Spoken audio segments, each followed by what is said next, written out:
শুভ সকাল বন্ধুরা, আজকে আমি এমন একটা ঘরোয়া রেসিপি নিয়েছি। আপনাদের বাড়িতে যদি সবজি বা কোনো কিছুই বাজারে না থাকে তাহলে অবশ্যই বাড়িতে এই গাছপালা অবশ্যই লাগাবেন। এইগুলো কিন্তু মাঝে মাঝে খুব কাজে লাগে। যেরকম আজকে আমি বাড়ির চাল কুমড়ো শাক দিয়ে বানিয়েছি ভাপা। বানানো খুবই সহজ। তার জন্য প্রথমেই কড়াইতে তেজপাতা, শুকনো লঙ্কা, গোটা জিরে ফোড়ন দিয়ে সবজিগুলোকে ভালোভাবে নেড়ে চেড়ে ভেজে তার উপরে পরিমাণ মতো একটু ঢাকা দিয়ে মজে গেলেই তার উপরে পরিমাণ মতো নুন, হলুদ গুঁড়ো, চিনি দিয়ে আরও কিছুক্ষণ মশলা কষে উপর থেকে দিয়ে দেবেন সর্ষে, কাঁচা লঙ্কা ও পোস্ত বাটা।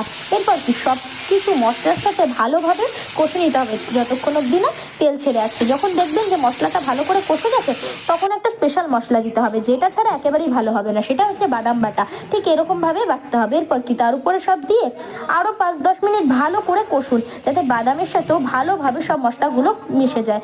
এরপর কি কেটে রাখা চাল কুমড়ো শাকটাকে দিয়ে খুব ভালোভাবে মিশিয়ে নিন সব সবজির সাথে, সব মশলার সাথে। যখন দেখবেন সব কিছু ভালোভাবে মজে গেছে তার উপরে পরিমাণ মতো অল্প একটু সর্ষের তেল, শুকনো লঙ্কা ও গোটা জিরে ফোড়নটা তুলে উপর থেকে দিয়ে গরম গরম সার্ভ করুন। এই দারুণ চাল কুমড়ো শাক ভাপা। এই রেসিপিটা পছন্দ হলে লাইক, সাবস্ক্রাইব এবং শেয়ার করে দেবেন এবং কমেন্টে জানাবেন কেমন হয়েছে। টাটা।